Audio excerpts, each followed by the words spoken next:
De la mañana, las 7 en Canarias.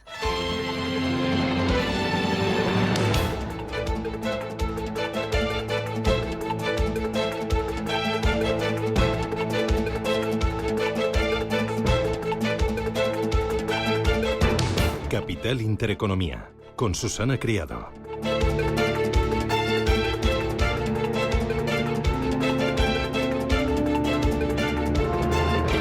Señoras, señores, ¿qué tal? Buenos días, muy buenos días y bienvenidos a Radio Intereconomía, a Capital Intereconomía. Es viernes 12 de enero y el día viene con menos frío, sobre todo por la tarde, y menos frío también el fin de semana. Comienza este viernes con heladas en más de media España, sobre todo en el norte y en el centro de la península. Helará más que ayer, pero luego por la tarde lucirá el sol y las temperaturas serán ligeramente superiores a las de ayer. Para el fin de semana, cambios. Por el Atlántico se acerca una borrasca llamada Hipólito, que nos va a mandar más nubes. Mañana se irá nublando por el oeste, con algunas lluvias en Galicia y también el oeste de Canarias. Y el domingo avanzarán las nubes por más zonas de la península, aunque las lluvias solo son probables en el noroeste. Temperaturas: hoy en La Coruña 12 grados de máxima, en Bilbao 12 también, 14 en Barcelona, 9 de máxima en Madrid y en Valencia esperamos para hoy 15 graditos. La jornada viene con una decepción, con un temor y con una alerta. La decepción ha llegado por parte de Grifols. Ayer dio explicaciones al mercado, a los analistas, y parece que las aclaraciones no cuajaron, fueron decepcionantes y sembraron más dudas que certezas a la vista del comportamiento del valor. El mercado requiere más información y requiere más transparencia, y Grifols tiene que aportar documentación convincente y lo tiene que hacer de forma rápida. La Comisión Nacional del Mercado de Valores le ha pedido que dé más información para intentar calmar el huracán que se ha provocado en el mercado tras el informe de Gotham City. Le da un plazo de 10 días y el requerimiento de la Comisión Nacional del Mercado de Valores, que supone una actuación de oficio, que no es nada extraordinario, evidencia el elevado grado de opacidad que presenta la compañía, una falta de transparencia que es totalmente inadmisible para una empresa que cotiza en el IBEX 35. El temor viene por el lado del salario mínimo interprofesional, y es que la patronal teme una nueva subida del salario mínimo interprofesional. Podría ser del 5, del 6 o incluso del 8%. Se temen lo peor. Trabajo amenazaba a las empresas con una alza importante de esta retribución si ellas no aceptaban el 4%. Si finalmente se concreta, dicho aumento llegará tras un alza del salario mínimo interprofesional del 30%, descontando la inflación en los últimos 5 años. Se multiplicarían así los efectos negativos para las empresas. El aumento de los gastos, de los costes laborales, irá en contra de la creación de empleo. Y por lo tanto hay que tener mucho cuidado en un momento de encarecimiento de la financiación y también desaceleración de la actividad económica. Y luego tenemos en el mercado también mucha preocupación por la inflación en el futuro, y es que lo que está sucediendo en el Mar Rojo se está complicando cada vez más. Ayer de nuevo la segunda compañía mundial de transporte marítimo de mercancías advertía que podrían tardarse varios meses en reabrir el paso por el Mar Rojo y el Canal de Suez por los ataques de los rebeldes hutíes de Yemen. Desde hace varias semanas y debido al conflicto, las grandes navieras están evitando el Mar Rojo y redirigen sus buques por el Cabo de Buena Esperanza en Sudáfrica, una ruta más larga, una ruta también más cara, que está disparando los fletes y está creando ya problemas de suministro. Así que cuidado. En los mercados financieros, ayer el IBEX 35 recortó, Indra y Fluidra lideraron las alzas y el mercado está muy pendiente de la macro, pero también de las elecciones. Y es que el mercado entra mañana de lleno en el temible año electoral. Mañana los taiwaneses están llamados a elegir a su próximo presidente y a los componentes del Parlamento para la próxima legislatura, en una confrontación que muchos analistas consideran binaria. Están los partidarios de mantener una recia política defensiva frente a China y estrechar lazos con Estados Unidos. Ahí están liderados por Lai Chin-Te, y luego enfrente se postula para el poder Hou Yu-i, que está dispuesto a mejorar las relaciones con Pekín. Veremos, los comicios pueden tener un importante efecto a nivel global, ya que muchas grandes tecnológicas norteamericanas compran chips en Taiwán. Así que iremos viendo y lo iremos contando. Esto es Radio Intereconomía. Arrancamos ya, 8:05 de la mañana, y lo hacemos con los titulares del viernes.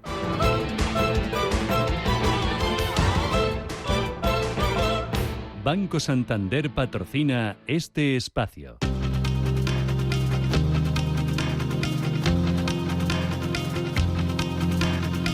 En Radio Intereconomía, las noticias capitales. Estados Unidos y Reino Unido han lanzado esta madrugada una operación militar conjunta contra los hutíes de Yemen. Responden de esta manera a los ataques de la milicia rebelde a los buques que atraviesan el Mar Rojo, un paso fundamental para el comercio mundial. John Kirby es el portavoz de seguridad de la Casa Blanca. We take seriously the responsibility to protect our ships and our sailors, as well as the responsibility to protect the flow of international commerce. You talked to Lael Brainerd here about how important that waterway is. It is. It's vital. Irán ya ha condenado duramente estos ataques. Rusia ha pedido una reunión urgente del Consejo de Seguridad y el Fondo Monetario Internacional advierte de que las tensiones en el Mar Rojo podrían provocar una nueva subida de los precios. En medio de esta tensión internacional, Israel se defenderá hoy en el Tribunal de la Haya de las acusaciones de genocidio. Acusaciones realizadas por Sudáfrica ante la Corte Internacional por la actuación en Gaza. El país africano señala actos sistémicos de exterminio como parte de la política del primer ministro Benjamin Netanyahu. Incluso un ataque que involucre un territorio en etapa de atrocidad, no importa cuán grave sea, incluso un ataque que involucre crímenes atroces, puede proporcionar justificación alguna o defensa para violaciones de la Convención.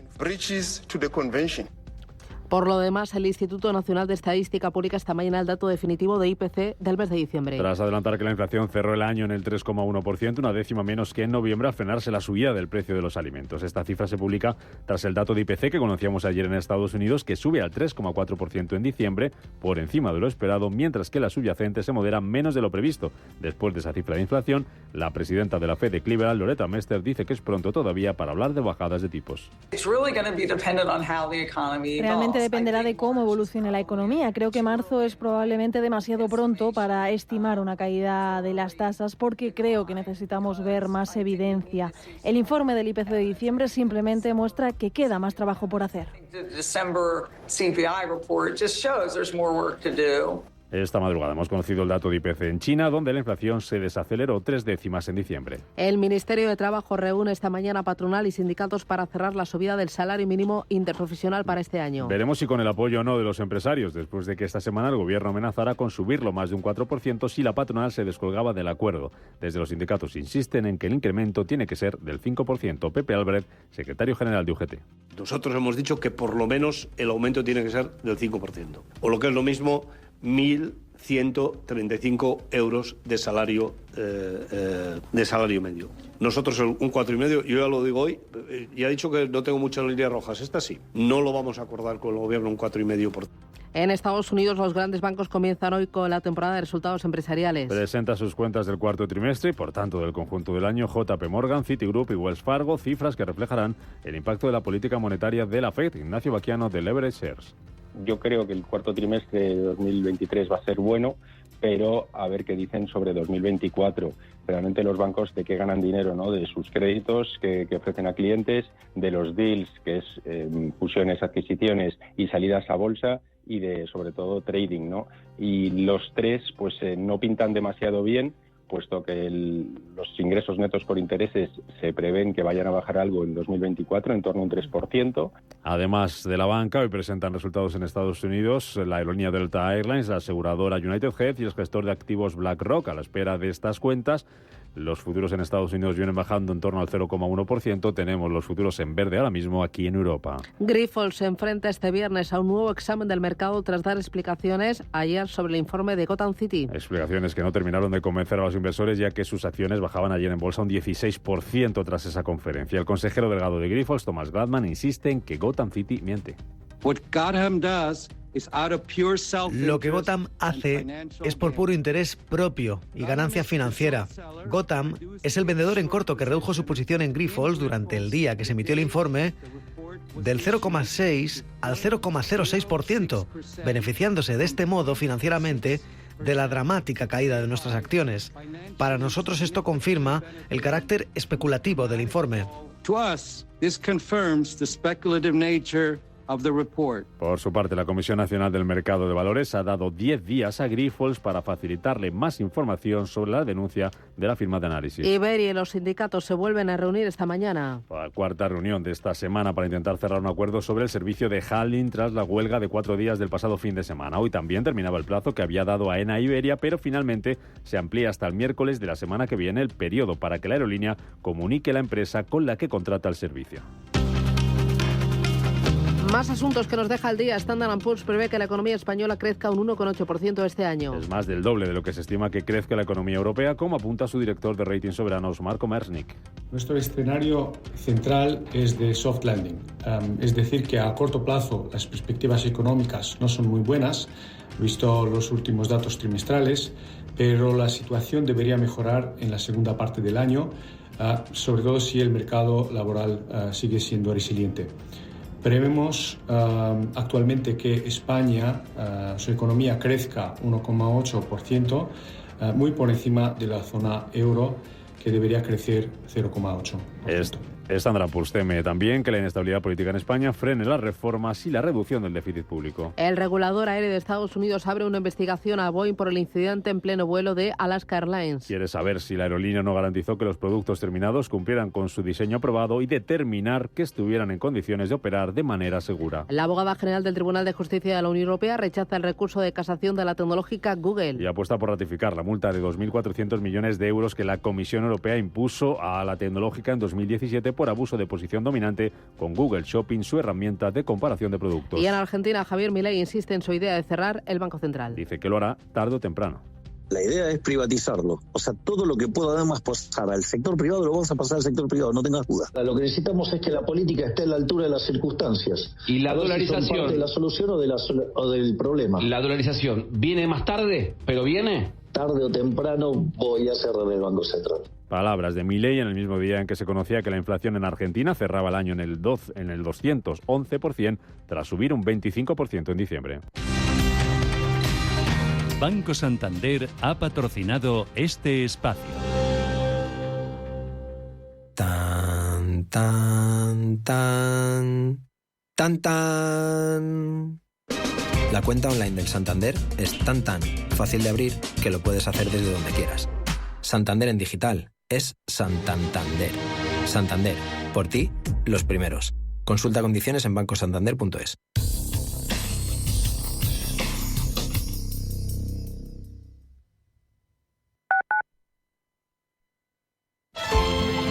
Para entender la actualidad hay que contarla con rigor y claridad. Es lo que cada día hacemos en Capital Intereconomía, desde las 7 de la mañana con Susana Criado. Radio Intereconomía. Si eres un family office, un inversor institucional y quieres invertir, Sirena Invest es tu aliado. Sirena Invest es una promotora inmobiliaria con más de 15 años de experiencia en el sector inmobiliario polaco que ofrece invertir en una de las economías más pujantes y rentables del mundo. Polonia. Recuerda, sirenainvest.com con Y o llámanos al 648 019495. La dirección de Radio Intereconomía no se responsabiliza ni comparte necesariamente las opiniones y consejos de sus colaboradores o las realizadas por terceros ajenos a este programa.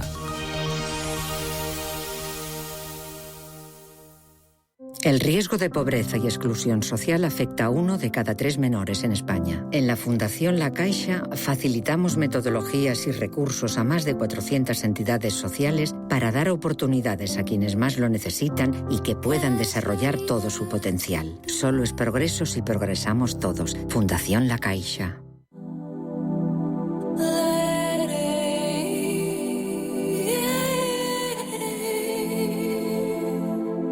Ruta 42. Los sábados a las 8 de la tarde en Radio Intereconomía. Un viaje infinito por las grandes músicas. Ruta 42. Un programa de Joaquín Martín.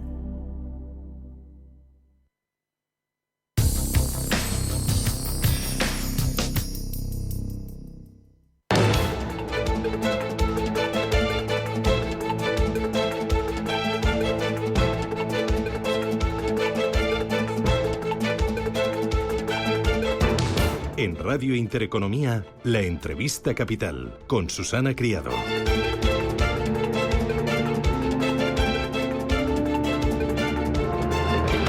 Y en la entrevista capital vamos a mirar a este 2024, vamos a mirar a Europa y a las grandes magnitudes macroeconómicas, especialmente al crecimiento y también a la inflación. ¿Por qué? Pues porque tengo al otro lado del teléfono a Marco Merznik, que es director de Rating Soberano para Europa de Standard & Poor's Global Ratings. Marco, ¿qué tal? Buenos días. Bienvenido. Muy buenos días. Gracias. Para 2024, escenario que maneja Standard & Poor's Global Ratings para Europa, ¿recesión o seguiremos esquivándola? Bueno, nuestro escenario central es de un soft landing, es decir que, sin embargo, a lo largo de los próximos 2 trimestres aún deberíamos seguir en un tipo de estagnación y luego en la segunda parte del año la situación debería mejorar, sobre todo si el mercado laboral sigue siendo resiliente. A medio plazo creemos que el impacto de la política monetaria debería llegar a ser neutro y de la política presupuestaria algo menos restrictivo. Por otro lado, con la desinflación gradual que estamos viendo y la subida de rentas en términos reales, con este resiliente mercado laboral que estamos observando a pesar de la debilidad en los últimos meses, eso debería apoyar la recuperación más allá de la segunda parte del año. En el caso de España prevemos que crezca 1,8%, mientras que en su totalidad Europa debería crecer a 0,8%. Esto es nuestro escenario base central, es decir que, por supuesto, hay riesgos de recesión a corto plazo, sobre todo relacionados con la volatilidad en la situación geopolítica y también relacionado con las persistentes expectativas sobre inflación. Vemos que, por ejemplo, la inflación subyacente sigue siendo relativamente elevada. Entonces, eso puede llevar al Banco Central Europeo a mantener los tipos altos para unos trimestres más de lo que nosotros creemos ahora mismo. Claro, me dice que 2 elementos muy importantes, temas geopolíticos y también inflación. Entiendo que la inflación habrá que monitorizarla mes a mes, sobre todo ahora con lo que está ocurriendo en el Mar Rojo y los ataques por parte de los hutíes de Yemen a las navieras, porque eso puede provocar retrasos en los suministros, pero también mucho encarecimiento en los suministros. Y esto es un elemento nuevo que se está añadiendo en estas últimas semanas.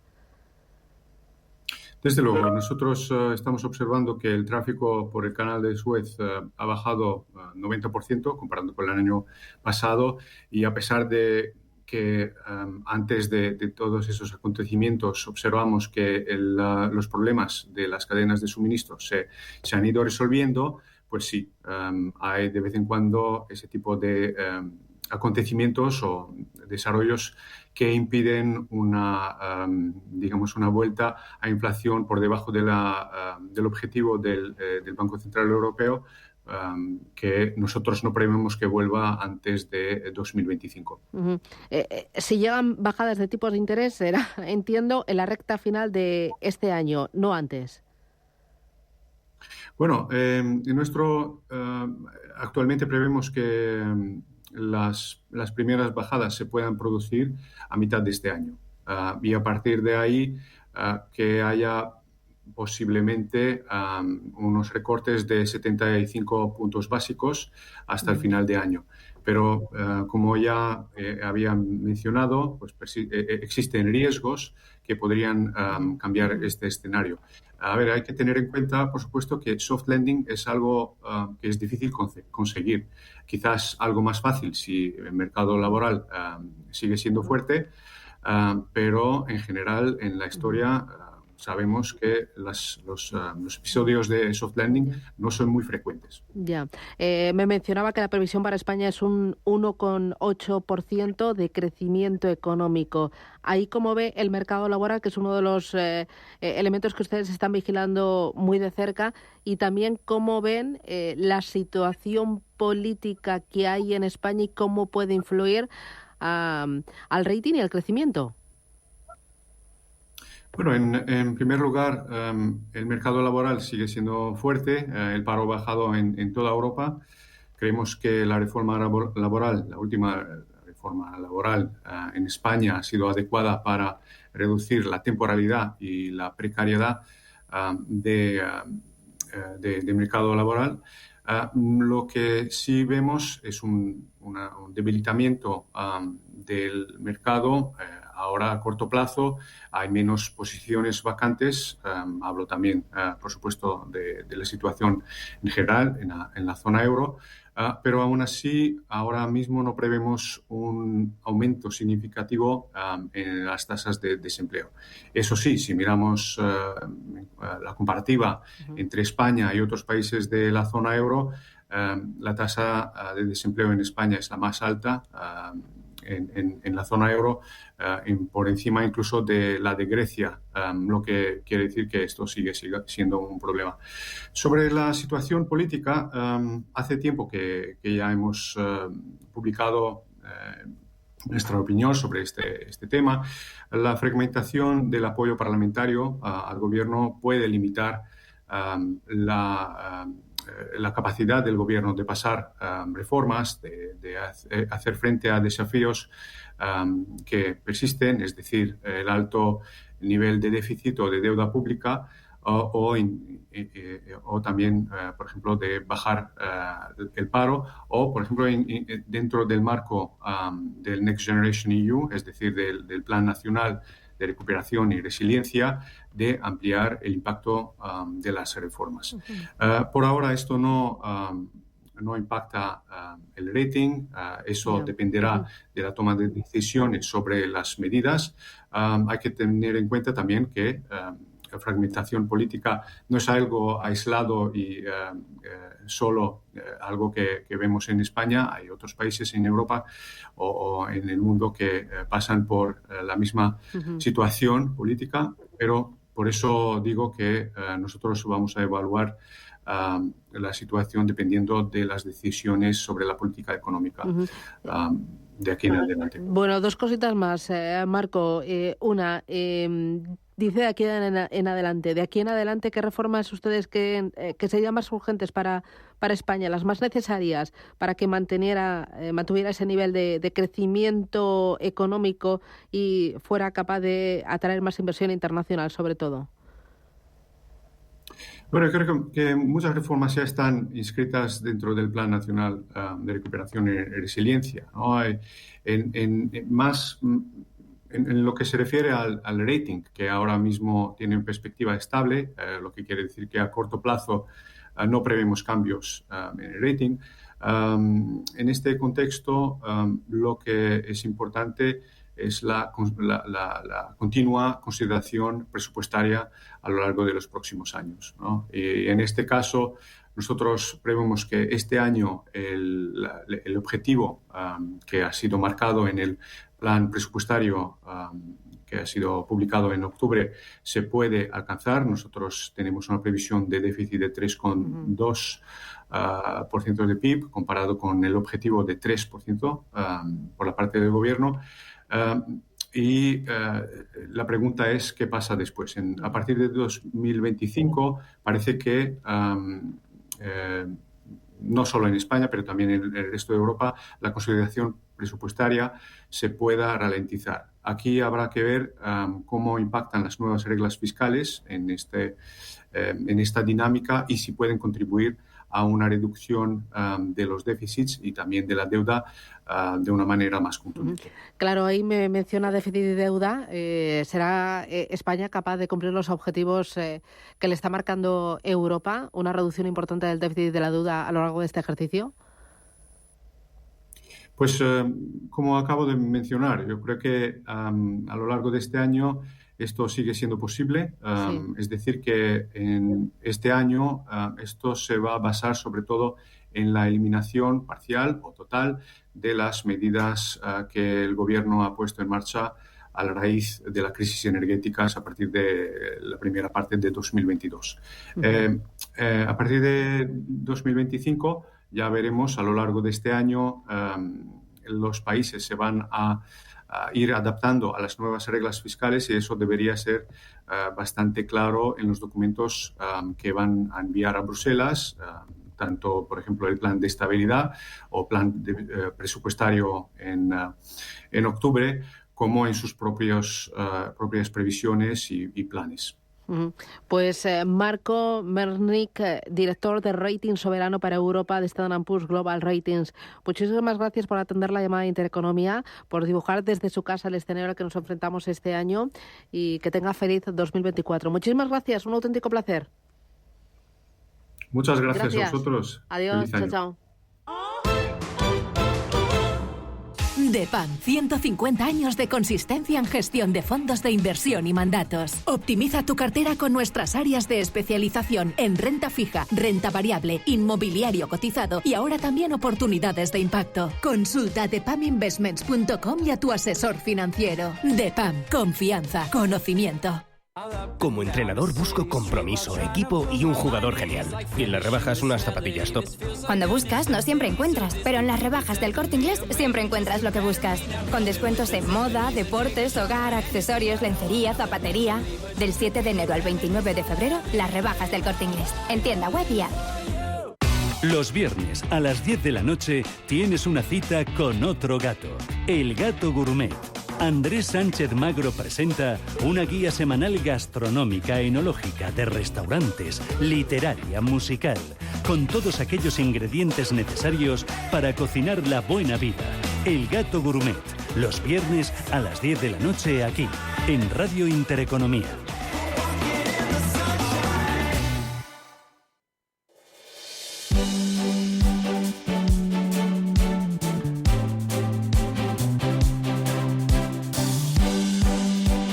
En Radio Intereconomía, la tertulia capital.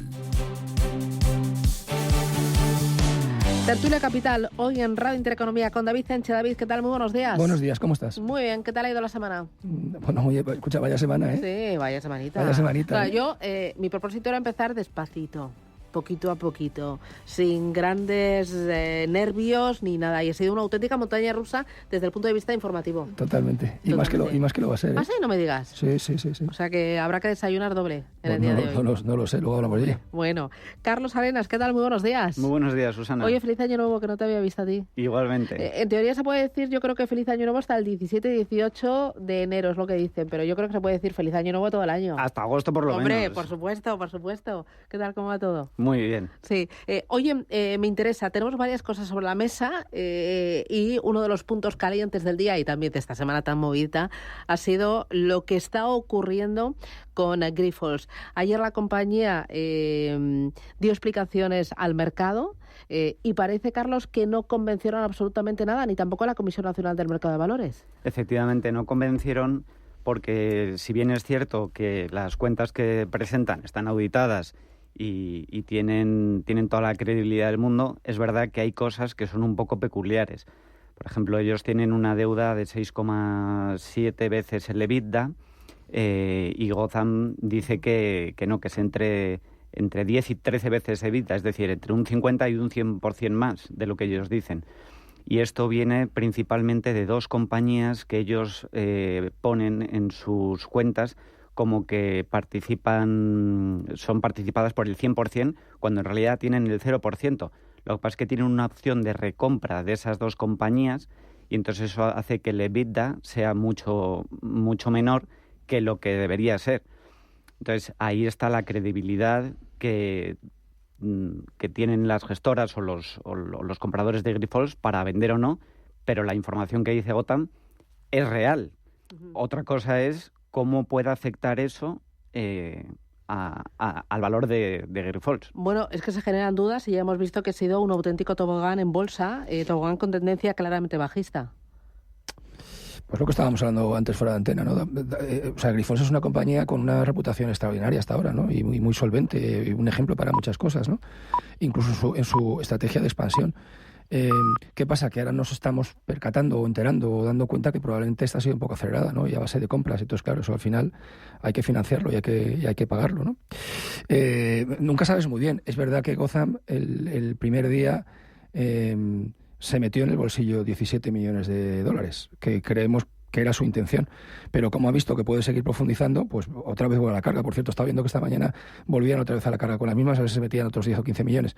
Eso es una cosa, y otra cosa es que de fondo, cuando la Comisión Nacional del Mercado de Valores dice, oiga, espérese un momento, por favor, enséñeme las cuentas con un poco más de detalle. Claro, el inversor, que al final se está jugando su dinero, en fin, más allá decía, son los fondos se respaldan a Grifols y los bancos también, ya, pero al final del todo hay un señor que tiene 150.000 o 50.000 o 25.000 o tal de dinerito invertido en Grifols que dice, a ver, explícamelo con calma, porque claro, son mis ahorros, es mi dinerito, ¿no? Y eso es lo que está ocurriendo. Ahora la Comisión Nacional del Mercado de Valores le da 10 días a Grifols para que dé todavía más documentación y aclarar algunos puntos. 10 días es mucho, yo estoy pensando en los accionistas. 10 días es muchísimo. De hecho, las cosas que hay que declarar son bien sencillas. Son esas compañías que dice que tiene participado en un 100%, cuando en realidad tiene un 0%, a pesar de que tiene la opción de recompra. Y creo que efectivamente, como decía David, Gotham ha cargado demasiado las tintas, diciendo un titular un poco amarillo, ¿no? Diciendo que sus acciones valen 0. Por mucho que el EBITDA, en vez de ser 6,7, sea 10 o 13 veces, la deuda no valen 0. Bueno, evidentemente, pero es que Gotham no es una empresa que gana dinero con esto. O sea, no es una ONG que está... Conche, entonces, ¿qué hacen? Pues hacer declaraciones que sean muy estridentes para que la gente quiera vender y ellos ganen pasta. Entonces... Me acompaña, Víctor Sunkel, que es abogado penalista. Víctor, ¿qué tal? Muy buenos días, bienvenido. Buenos días, Susana. Feliz año. Feliz año nuevo. A 12, ¿no? Así que podemos decirlo. Oye, quiero que escuches al CEO de Grifols, Thomas Gradlam, ayer, que insistía en que Gotham miente. Lo que Gotham hace es por puro interés propio y ganancia financiera. Gotham es el vendedor en corto que redujo su posición en Grifols durante el día que se emitió el informe del 0,6 al 0,06%, beneficiándose de este modo financieramente de la dramática caída de nuestras acciones. Para nosotros esto confirma el carácter especulativo del informe.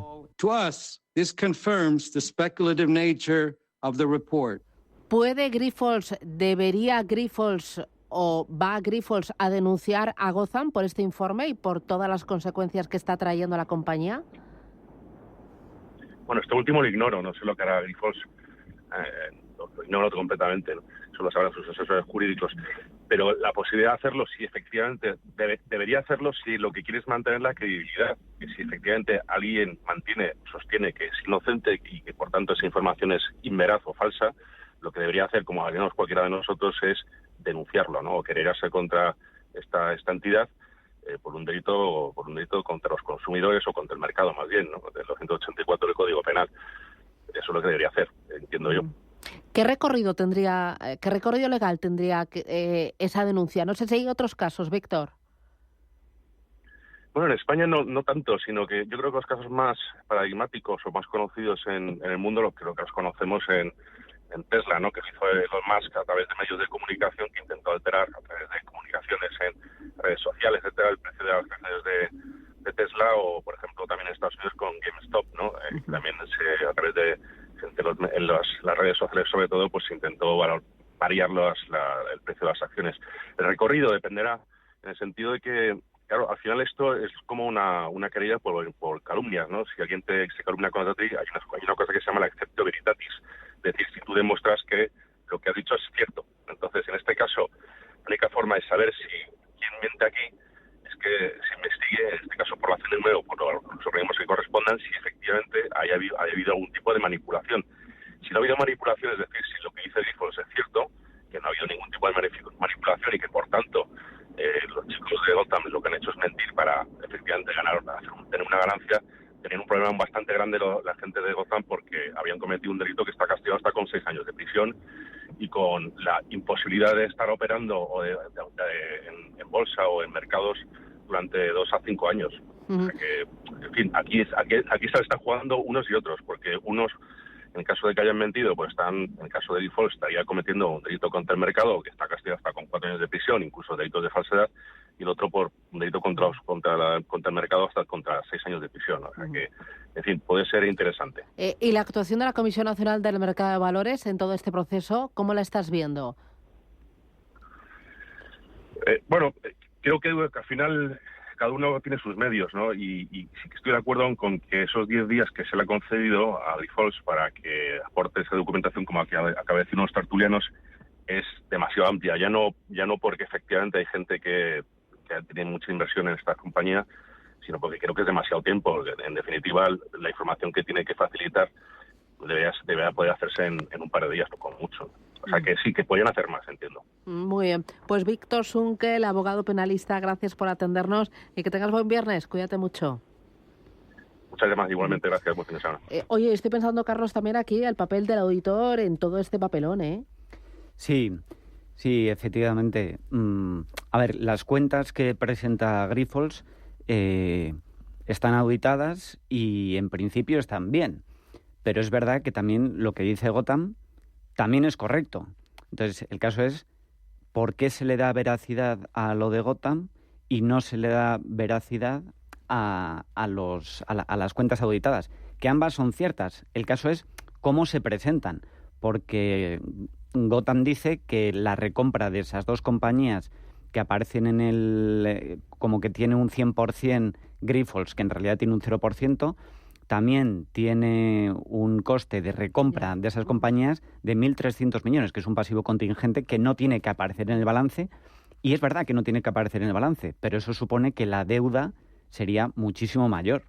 Entonces, ¿es mentira lo que dice Grifols? No, simplemente no está puesto porque es un pasivo contingente. ¿Es mentira lo que dice Gotham? Pues no, tampoco es mentira. Ya. Y una cosa más, estoy pensando, Grifols es una gran compañía española, pero es una multinacional, referencia a nivel mundial, cotiza en España, cotiza en Estados Unidos. Esto le hace daño a los inversores, pero esto le hace también daño a España.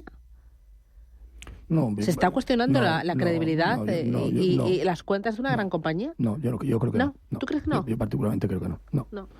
No, esto pasa hasta, como se dice el refrán, hasta que se está saliendo la semana de los refranes, esto pasa hasta las mejores familias. Vale. Es decir, todos los países Gotham ha atacado, entendedme, entrecomillado, atacar a un montón de empresas de cualquier parte, ¿no? Con lo cual yo no creo que haya un problema para marca España, si te refieres a eso. Porque además no es un default, no hay una estafa, es una compañía que, como bien dice Carlos, pues ha tenido un crecimiento acelerado, muy basado en adquisiciones, y eso crea tensiones y como todos sabemos que hay algo parecido a la ingeniería financiera que permite que los balances no sean 100% transparentes o no reflejen 100% la realidad. Eso no quiere decir que haya nada más. Me voy a publicidad, a la vuelta. 2 cosas que me interesan. Salario mínimo interprofesional. Leo en el diario El Economista que podría llegar a subir hasta un 8%, que Yolanda Díaz va a decir... ¿No quieres un 4? Pues toma 2 tazas. Vale, toma ya. Oye, y luego lo que está ocurriendo en el Mar Rojo, eso puede provocar un aumento de la inflación y otra vez volver a las andadas. Bueno. Publicidad y me lo contáis.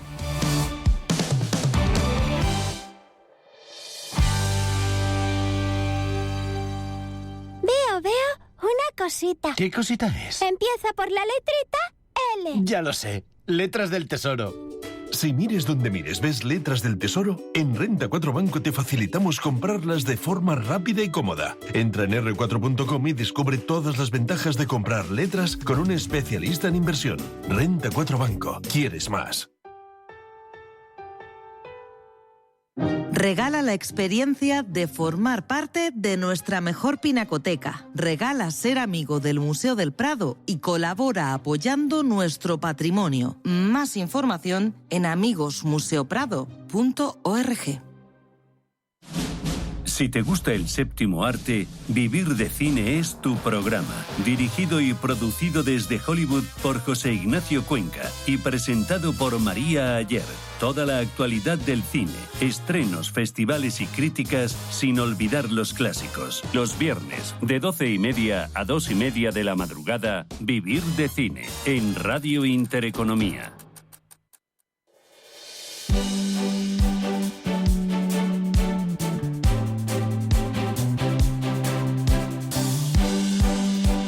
En Radio Intereconomía, La Tertulia Capital.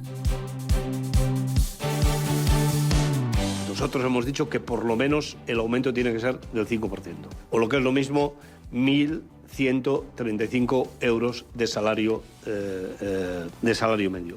Nosotros un 4,5, yo ya lo digo hoy, ya he dicho que no tengo muchas líneas rojas, esta sí. No lo vamos a acordar con el gobierno un 4,5%. Bueno, ¿cómo se va a quedar la subida del salario mínimo? ¿Va a poner sobre la mesa Yolanda Díaz, que esta semana ha estado tocada, ¿eh? Eso te iba a decir al principio. Que claro, a lo mejor tiene revancha. Bueno, es que más que ya está, ya lo bueno, has dicho vale, tú todo. No, perdón, te iba a decir al principio que si tú crees que has tenido una mala semana, ponte el papel de Yolanda Díaz, ¿no?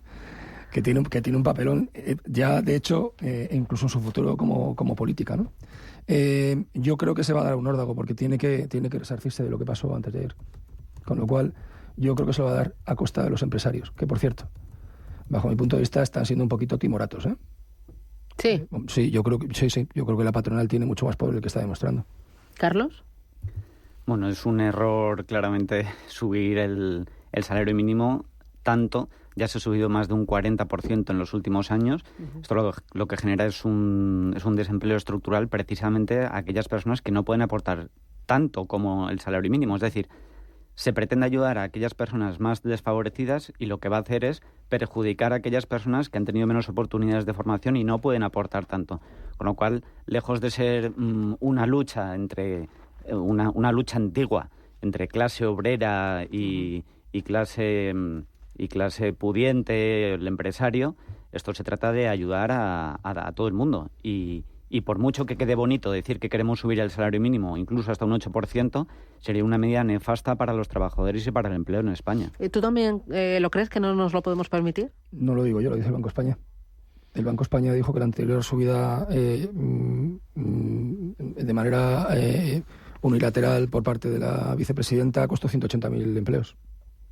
Lo dice el Banco de España, no lo digo yo. Sí, lo dijo el Banco de España, que os habían destruido, os habían dejado de crear. Bueno, había 180.000 en el debe. Entre 172.000 y 190.000 empleos, pero no solo eso, sino que luego el propio Ministerio, para defenderse un poco, pidió un informe que ellos mismos habían pedido y luego no hicieron público, en el que también se decía, hasta que el portal de transparencia pidió que se hiciese público ese informe, donde también se decía que se destruían empleos. El otro día, no sé si fue en una de las tertulias o en una de las entrevistas, comentábamos que también tener un salario mínimo interprofesional igual para toda España, que era totalmente injusto, porque no es lo mismo 1.200 euros, pongamos, en Palencia, que en Madrid, y no es lo mismo para el sector de hostelería que para el sector de tecnología, o para un chico de 22 años o para un señor de 52 años.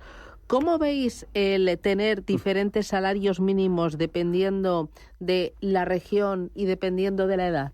Pues eso, Susana, es hilar demasiado fino cuando todavía tenemos que solucionar problemas mucho más gordos. Es como estar intentando bordar el detalle cuando todavía no tenemos ni bordado la estructura general. O sea, primero tenemos que hablar de cosas mucho más grandes para luego poder afinar en eso. Pero, cuando pensábamos, yo creo que fue en una tertulia que decían, nos íbamos a llevar a la cabeza diciendo que estábamos creando ciudadanos de primera y de ciudadanos de segunda, porque claro, sería totalmente injusto pues que el salario mínimo fuera inferior para un señor de Zaragoza que para una señora de Madrid. Pero sin embargo nos llevamos las manos a la cabeza cuando el café es mucho más barato en Zaragoza que en Madrid. Bueno, mucho más barato no, es algo más barato. Sí, es mucho más barata la vivienda, el café no. Pero bueno, y el café es muy caro en Madrid. El café es muy caro. O sea, el otro día me cobraron aquí enfrente 3,40, que todavía me duele. Madre mía. Sí, no sé qué llevaría, un café normal y corriente. Pues pepitas de oro. Depende cómo te encontraras después. Si de repente estabas muy contenta, pues a lo mejor era un café un poco especial, ¿no? O especiado. Pero bueno, mira, vamos a ver, subir el salario mínimo era de sentido común. Fíjate lo que estoy diciendo, era de sentido común. Y estaba ya pactado entre patronal y sindicatos. ¿Sí? Una subida de un 4%, si no recuerdo mal, 3,8, 4%. Estaba pactado ya. Lo que hizo la señora Yolanda Díaz es hacerlo inmediato, cuando estaba pactado en un periodo de 3 años, para dar a las empresas la oportunidad de ir ajustando un poco plantillas, mejorar la productividad, etcétera. Volver a subir el salario mínimo interprofesional para adecuarlo al 65% del salario medio es inútil, porque ya está por encima del 65% del salario medio, porque los salarios en España no son precisamente los mejores de Europa, ¿vale? Con lo cual, esto al final es lo que te dije en su momento, esto tiene una finalidad exclusivamente política. Exclusivamente política. No tiene otro fin que ese, ¿vale? Además, ya sabemos que el salario mínimo no es tan relevante en España.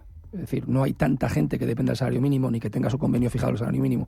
Al final no supone una subida general de salarios, sino a unas cuantas personas, que no son pocas, pero que no son muchas. Entonces, si esto lo complicamos con que en Badajoz 7, en Madrid 70 y en Barcelona 68... pues yo creo que es un error, ¿no? Yo creo que lo que hace es permitir que se cree empleo. Eso es lo más importante. Y no es una perogrullada, es que eso es lo más importante. Y no se está haciendo. Es un punto muy interesante el que has tocado. ¿Qué porcentaje sobre el salario medio resulta el salario mínimo?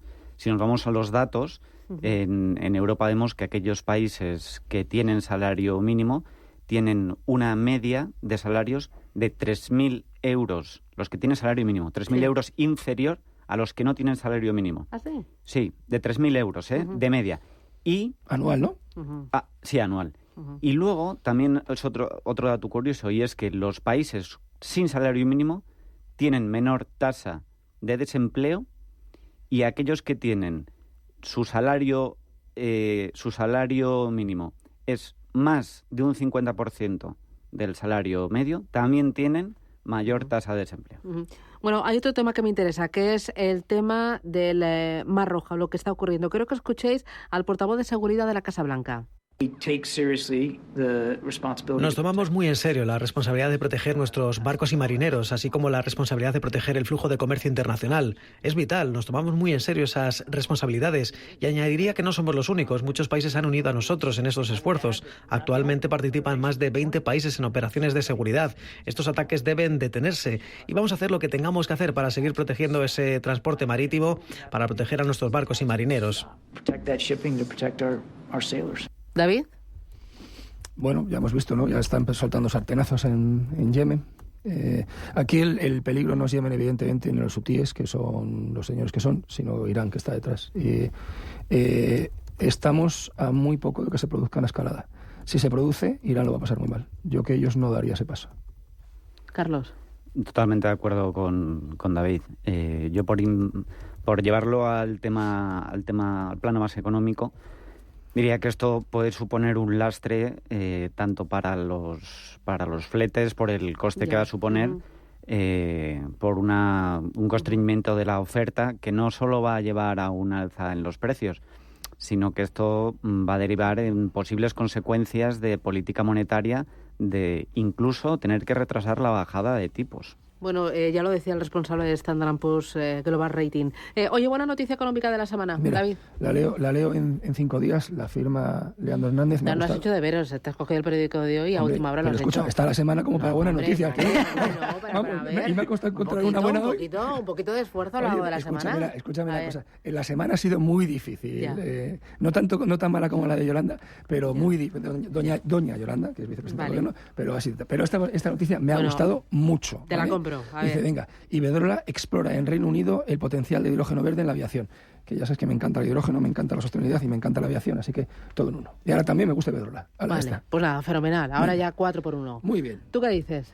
Pues yo voy con 2 buenas noticias. ¡Hombre! 2 buenas noticias. Lo que pasa es que son noticias de largo plazo, pero la primera, las medidas que se están tomando en Argentina creo que pueden ser un ejemplo de cara a la libertad de las personas.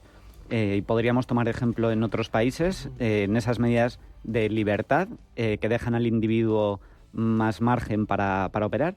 Y en segundo, una buena noticia para los mercados financieros, y es que entramos en año electoral en Estados Unidos, que tradicionalmente es buen año para los inversores. Hoy, ahora que mencionabas lo de Argentina, Milei insiste en cerrar el Banco Central de Argentina. Sí, gran noticia. Sí. Gran noticia. ¿Y eso qué consecuencias va a tener para el país? O sea, ¿eso qué significa? Pues que van a tener... ¿Lo puede hacer así? Sí, sí lo puede hacer. Lo que pasa es que van a tener que hacer... Bueno, tiene también su parte mala, porque los tipos de interés no van a depender de ellos y entonces su competitividad a la hora de exportar va a depender de la situación de Estados Unidos más que de la suya. Entonces pueden perder o ganar competitividad aunque a ellos no les convenga. Pero es una grandísima noticia porque eso quiere decir que van a tener que implementar las reformas necesarias y no van a poder hacer lo que hacíamos, por ejemplo, en España cuando no estamos en la Unión Europea, que es devaluábamos la peseta, empobrecemos a todo el mundo y patada a seguir. No. Ahora eso ya no vale. Ahora hay que hacer las reformas necesarias para salir adelante. Ahí va a ser muy importante que sea muy rápido. Sí, hay que ser rápido, pero también hay que hacerlo paso por paso. No vale hacerlo todo de golpe. Ya. Sin prisa, pero sin pausa. Sin pausa. Carlos Arenas, David Enche, os veo en forma, a pesar de ser enero y mes de cuesta arriba. Pero bueno, ahí vamos. Gracias, cuidaros mucho, buen fin de semana y a por el viernes. Adiós. Gracias, Susana.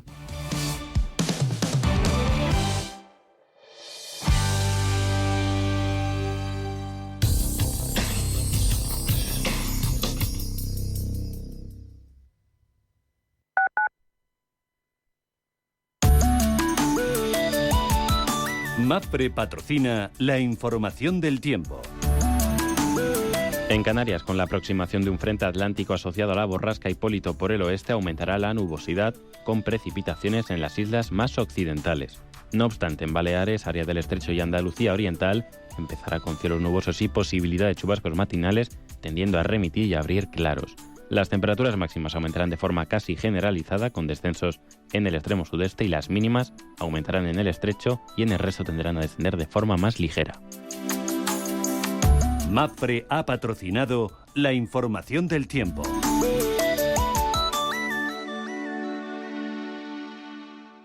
Te contamos lo que se decide cada semana en Bruselas. Los retos de España.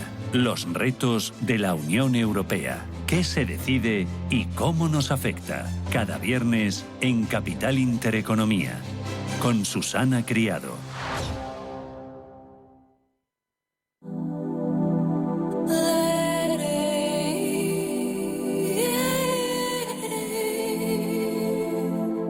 Ruta 42. Los sábados a las 8 de la tarde en Radio Intereconomía. Un viaje infinito por las grandes músicas. Ruta 42. Un programa de Joaquín Martín. ¿Quieres estar al día de todo lo que está ocurriendo en el ecosistema cripto? ¿Te interesa el mundo de los activos digitales? No te pierdas My Economy, de lunes a viernes de 2 a 3 de la tarde en Radio Intereconomía, con Pedro Fontaneda.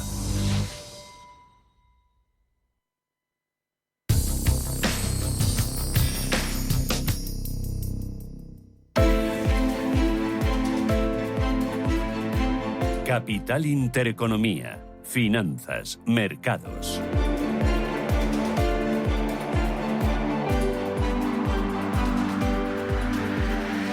8 minutos, llegamos a las 9 de la mañana. Pero apertura, Ángeles Lozano, ¿cómo viene el viernes? Buenos días de nuevo. Hola, ¿qué tal? Muy buenos días. El futuro del selectivo español marca una ligera tendencia alcista, más suave que la que estamos viendo en los futuros de otros índices europeos. Hoy los inversores cotizan el dato de IPC en China, tercer descenso consecutivo en los precios, por lo tanto se nota la debilidad de la demanda y los inversores creen que habrá un inminente recorte de tipos de interés por parte del Banco Central Asiático. Vamos a conocer en unos minutos los datos de inflación de diciembre en España y cotizaremos las palabras de la presidenta del BCE, Christine Lagarde. Ha dicho que lo peor de la crisis de inflación ha pasado y que si se gana esa batalla, los tipos bajarán. Por otro lado, aumenta la tensión geopolítica después de que Estados Unidos y Reino Unido hayan bombardeado varias posiciones militares de los rebeldes hutíes en Yemen.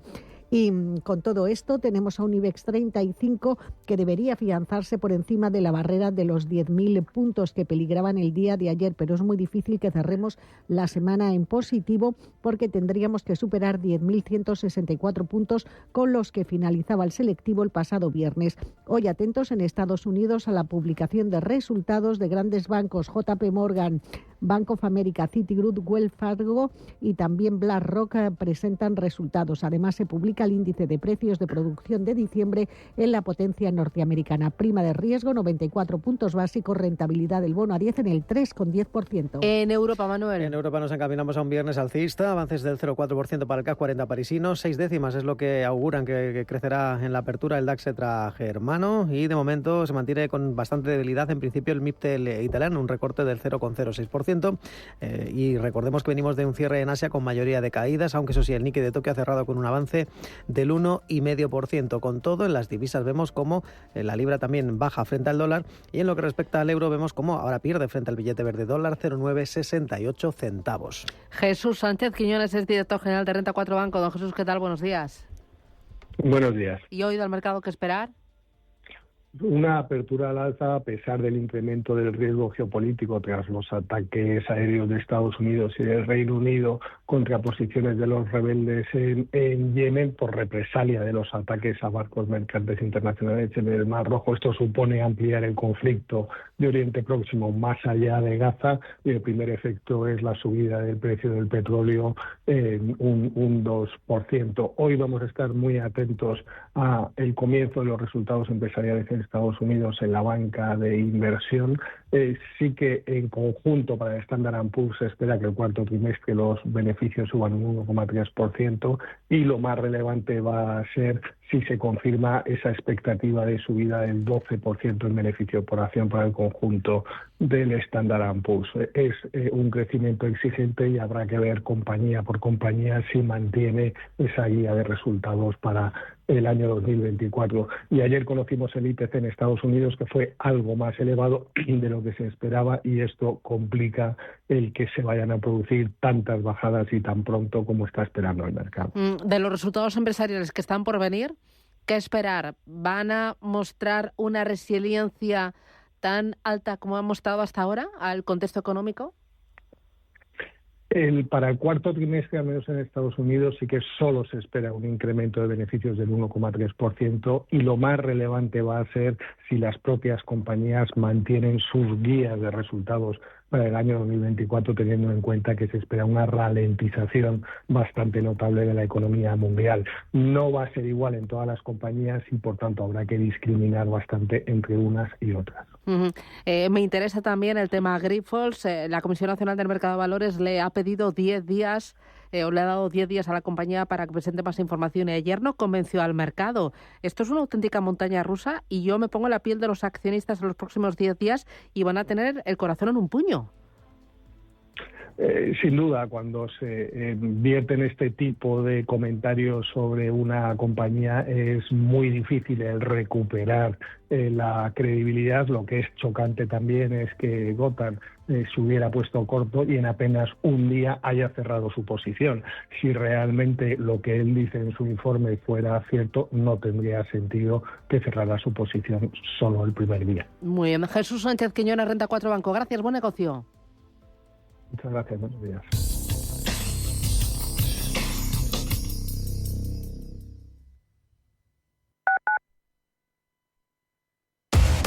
Somos aquello que siempre quisiste ser.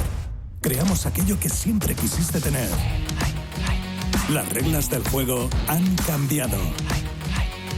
Somos traders. Operamos. Black Bear Broker.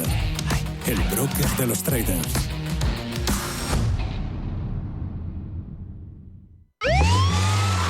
Los lunes, de 6 a 7 de la mañana, entra derrapando por las ondas de la radio el escuadrón más potente, cargado de la máxima actualidad social, explicada tal cual, como es, sin paños calientes, con rigor y afán de servicio público para todos. Sin palos en las ruedas. Los lunes, de 6 a 7 de la mañana, en Radio Intereconomía. Si eres un family office, un inversor institucional y quieres invertir, Sirena Invest es tu aliado. Sirena Invest es una promotora inmobiliaria con más de 15 años de experiencia en el sector inmobiliario polaco que ofrece invertir en una de las economías más pujantes y rentables del mundo. Polonia. Recuerda, sirenainvest.com con Y o llámanos al 648 019495. La cultura tiene fuerza en Radio Intereconomía y es algo que Paula Pérez Salazar ha demostrado en Entre tú y yo desde hace más de 7 años. Ahora, además, con Lady Neutrino nos acerca a la ciencia de manera irresistible para todos los oídos. Continuamos con imprescindibles como Jacobo Parajes y Patricia Fernández Montero. Y también famosos, cantantes, escritores y artistas. Recuerda, Entre tú y yo, los domingos a las 10 de la mañana. Radio Intereconomía, la radio de los negocios para estar bien informado.